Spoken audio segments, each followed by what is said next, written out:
अस्सलाम वालेकुम, welcome back to my channel cooking class with Zahra Bukhari. आज हम बच्चों और बड़ों के लिए स्पेशल टिफ़िन की रेसिपी लेकर आए हैं जिसे आप सुबह के टाइम फटाफट तैयार कर सकते हैं और ये गसाइयत से बहुत ज़्यादा भरपूर होता है और सब बच्चे और बड़े इसको खुश होकर खाते हैं। तो चले करते हैं रेसिपी का आगाज़। वीडियो पसंद आए तो चैनल को like, share, comment and subscribe ज़रूर कीजिएगा और बेल को भी ज़रूर प्रेस कीजिएगा ताकि हमारी हर न्यू अपलोड आप तक बआसानी पहुँच सके। तो चले करते हैं स्टार्ट।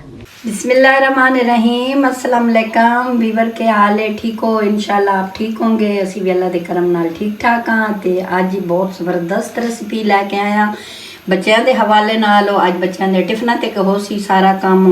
अज दो असी टिफिन बनाना सिखसा तो इंशाल्लाह थानू पसंद भी हो सी। ते आओ जी शुरू करते हैं।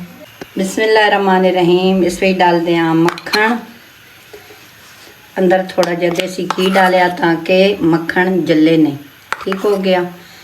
इसन थोड़ा पिघला लेने जी। मक्खन जड़ा है मेल्ट हो गया। इस में डाल दिया प्याज पतले पतले कट्टे हुए। ठीक हो गया।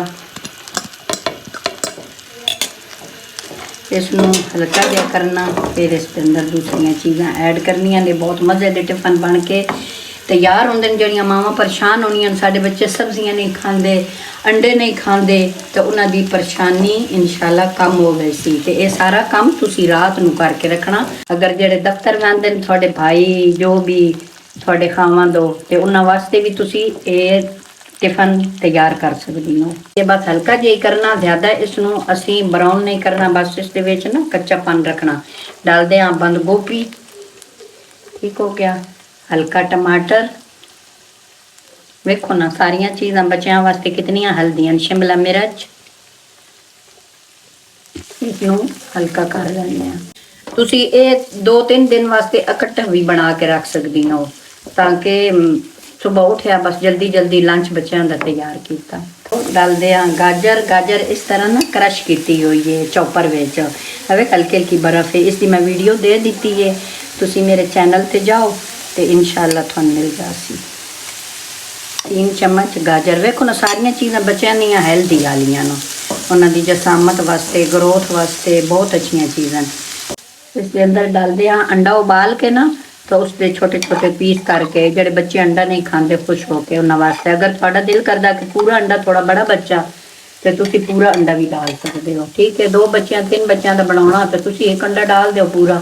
एक काली मिर्च, थोड़ा हाफ टी स्पून है chaat masala, half tea spoon है दूसरे गरम मसाला। ठीक है। ये असी इस डाल देना। मैं मिक्स करके रख लिया ताकि थानू सुबह के टाइम पे परेशानी ना हो केड़ा मसाला डालना केड़ा नहीं डालना। इस वास्ते इस तरह मसाला जड़ा ना मिक्स करके रख लो। जितने थोड़े बच्चे पसंद कर देना मिर्चां जो चीज़ भी, तो तुसी उस हिसाब नाल डालो। ठीक है। तो ये है दड़ा मिर्च थोड़ी, दूसरी डालने की ज़रूरत नहीं क्योंकि बच्चे ना थोड़ी हल्दी ये बच्चों वास्ते अच्छी होंगी। नमक हसबे ज़ायका, क्योंकि चावल जेडे उबले हुए ना उन्होंने विच भी नमक है। ये तुसी फिर ना अपने हिसाब नाल जितना बच्चे पसंद करते हैं उस हिसाब नाल डाल लो। थोड़ा जलसा हरी मिर्च, अगर बहुत छोटे बच्चे हैं तो फिर बच्चों वैसे हरी मिर्च अच्छी होंगी, उन्होंने आदि करो कि हरी मिर्च वो खादी करन। अगर नहीं खाते तो तुसी ना डालो। ठीक है। ठीक है। ये बस इतना असी करना ताकि बच्चों वास्ते ये फायदा भी होवे। तो थोड़े कच्चे पक्के होन ना तो उन्होंने ग्रोथ वास्ते या उन्होंने जिसम वास्ते ये चीज़ां फिट हैं। तो 1 कप चावलों का अगर तुसी ज़्यादा बनाना तो ज़्यादा चावल डाल लो। ठीक है। इसनू तो वेखो चावल भी ताज़े हो गए। थोड़े जेडे भी चावल पक्के हो घर दे विच जो सब्जियां पईयां वो तुसी उठा के अंदर डाल दो, वो बच्चों अच्छियां लगदियां। ठीक है। कितने मज़े के बन गए कलरफुल। बच्चों ऐसिया चीज़ां उन्होंने पसंद आउंदियां। तो भी डाल दें थोड़ा धनिया ताकि खुशबू आवे।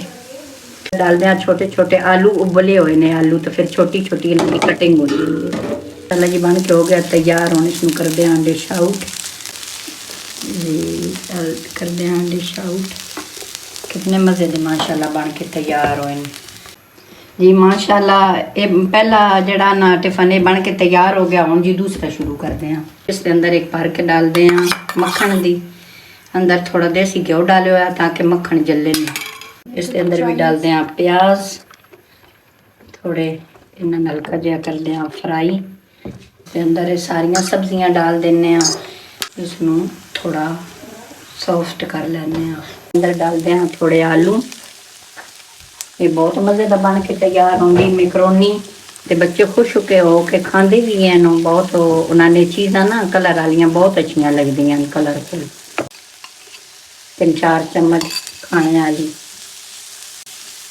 इसके अंदर डाल देना जी मसाला जो बचाया ना दूसरे टिफन को, वो डाल देने।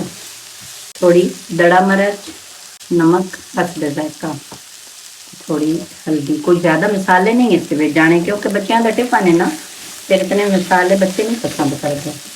तो अगर थोड़े को चिकन बॉयल होया तो भी तुम अंदर डाल दो, जो सब्जी थोड़े को है तो वो डाल दो। इसके अंदर डाल दें मैकरोनी। ये बच्चे बहुत खुश होकर खाते हैं। देखो ना कितना ज़्यादा बन गया है। हरी मिर्च थोड़ी दी है, तो थोड़ा धनिया डाल दें। 2-3 चम्मच पैकेट देंगे। थोड़ा डाल दें सोया सॉस। थोड़े को जो चीज़ है वो तुसी डालो, जो चीज़ थोड़े को नहीं है वो तुसी बेशक ना डालो। जी माशाल्लाह ये बन के हो गई तैयार। अगर थोड़े को मक्खन देसी घ्यो नहीं है तो तुसी कुकिंग ऑयल या दूसरा जो तुसी घर दे विच घी इस्तेमाल करते हो वो वाला भी इस्तेमाल कर सकते हो। ये डाल दें टिफन विच, डालते हैं, डिश आउट करते हैं। तो दूसरी गल है जिस टाइम ठंडे होवन फिर तुसी टिफन बंद करना, नहीं तो पानी छोड़ दें। माशाल्लाह जी दोनों टिफन बन के हो गए तैयार हो, तो बहुत मज़े दे बने। तो तुसी ये सारी तैयारी रात नू करके रख लेनी है। सुबह फटाफट ये चीज़ां जड़ियां बच्चों बंदा बना के दे सकदा। इन्हां दे विच सारियां तुसी वेख्या हेल्दी चीज़ां बच्चों की सेहत वास्ते। जड़ियां मावां परेशान रहनियां साडे बच्चे खांदे नहीं हैं, अंडा नहीं खांदे, सब्जियां नहीं खांदे, उन्हां वास्ते बहुत अच्छियां चीज़ां नो। ठीक है जी, अल्लाह पाक खुश रखने। तो इस दे नाल मैं चाहनी हाँ इजाज़त, मेरे वास्ते मेरी फैमिली वास्ते कर देवे दुआ। तो इंशाल्लाह अगली रेसिपी अच्छी लेके हाज़िर हो। ठीक है जी, अल्लाह हाफिज़।